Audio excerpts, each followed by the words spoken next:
Modi appears to have hypnotized the boomer generation. Take for instance, boomer uncle and actor Rajnikant, who is 73. He is still acting. So what does Uncle Rajnikant do? But is it worth it from his own soul's point of view? They are brain locked and their lives go waste. Keep many arrows in your umbrella to use them later in life is to live without much ailments. Secondly, he must examine his own life. Thirdly, he should relate properly to others and life events. The arts of conversation and listening add life to your ears. I am Sampath, aka Sampath Ramanujan, a retired Indian Police Service officer, PhD in English Literature and MFA in Creative Writing and Consciousness, US. Come, subscribe to my Absurd Conversations channel. Click the buttons to like, share and get notified. Comment and keep watching.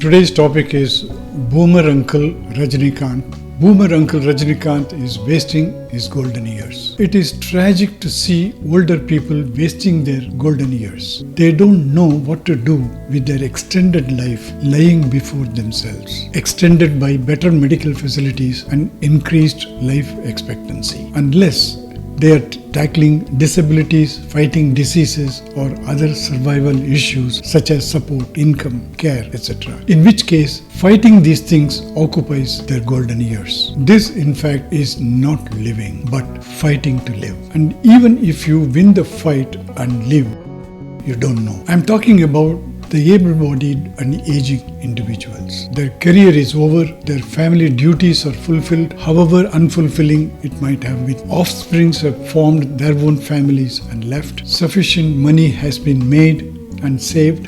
A pension perhaps is coming in. So what do?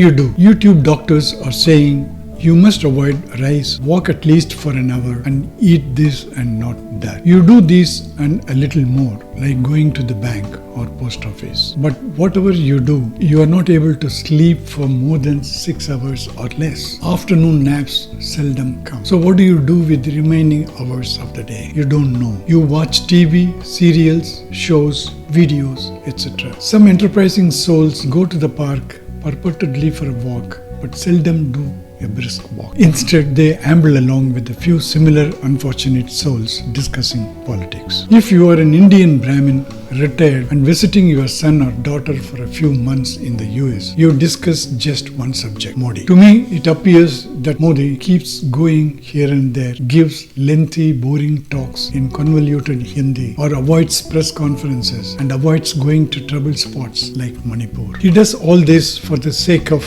these wasteful old men to discuss during their morning walks. In short, Modi appears to have hypnotized the boomer generation. Many parents don't go live in US or other countries with their children, but insist on staying in India for no reason. Maybe their pride or whatever. I think more than that, their habits don't change and have tremendous fear of leaving their old habits to develop new ones. Instead, they keep falling in the staircases or get knocked down by a motorcyclist or something else like joint pain or knee replacement, creating a panic among the children living abroad who make several visits to look after them. These younger generations have been conditioned thoroughly about the value of looking after the world and the possible consequences of burning in hell if they don't. None takes into account the stubbornness of the world in refusing to change their habits. They are stuck and they ensure that their children also remain stuck with them. Reading does not come easy unless you had developed the habit from an young age. Many people cleverly think about these possibilities and plan ahead. They continue their careers if opportunities present themselves until they drop dead. They keep doing the same job, only changing the nomenclature. Now they call themselves consultants or advisors. If you are an actor, you appear in cameo or guest roles. Many of them go begging for opportunities after retirement. In government jobs, they seek extensions even at the cost of their honor if they have one. But there are special categories of wasteful people who waste their golden years in different ways. Actors and celebrities.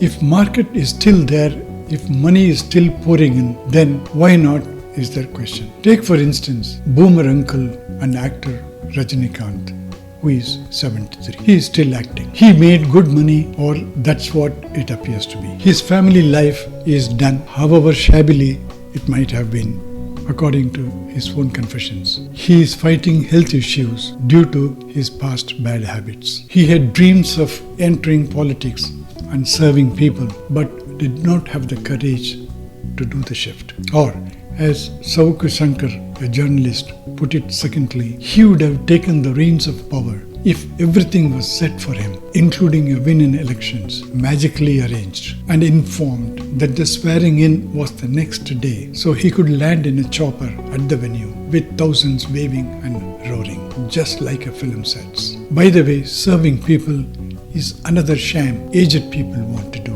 More than serving, it's enjoying the perks that go with it. Modi did at least one good job. He stopped this nonsense by cutting off elderly boomers from politics, except of course himself. So what does Uncle Rajnikant do? What comes best for him? His habit of 50 years. Standing in front of the camera, shaking his hands and legs. The head shakes on its own. And as long as a mad crowd exists, which doesn't know what to do with its own life too, he is safe. He can continue to exploit it. But is it worth it from his own soul's point of view is the question. Or paying a quick visit to Dayananda Saraswati Ashram and pose for a group photo there and rush back for the next movie shooting doesn't help either. So is the case with another boomer uncle, S.V. Sekhar, who seems to have gone crazy with a desire to serve the society in his golden years instead of truly gathering his being and live his remaining life beautifully. Yet another example, boomer uncle Shailendra Babu, who retired recently. He is seen showing around his garden to the camera in full suit and tie, shyly admitting he didn't do any gardening, but his wife did. He was all the while serving the society, as you know. He couldn't be casual because of his years of rigid training. The intention perhaps may be to attract customers, to get more opportunities to serve people. These things don't fill the gnawing need for living a quality life during golden years. These examples go for all boomer uncles who keep doing what they can by sheer habit and nothing else for decades.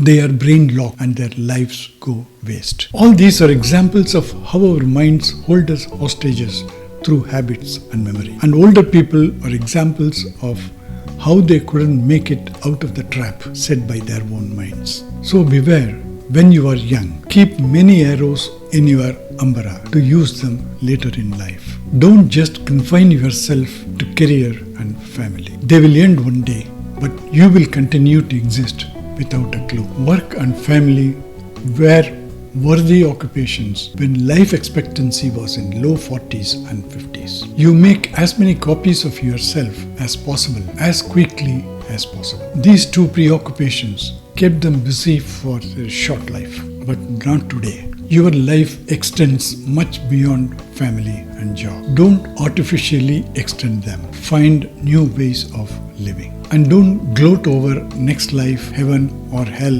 or eternity without birth and death, etc. By this time, a boomer uncle must have realized that religion and spirituality are sham and no guru helps. All that he has on hand is a few more years to live. To survive successfully, the first thing he can do is to live without much ailments. Secondly, he must examine his own life. And an unexamined life is not worth living, as per Aristotle. Thirdly, he should relate properly to others and life events. I see most of the boomers are indifferent to people and events. Emotionless zombies is the right word for them. Their wives put a caveat right in the beginning in any gathering that her husband talks less. This is disgraceful to say the least. The arts of conversation and listening add life to your ears, and exercising and proper diet add ears to your life. Thank you.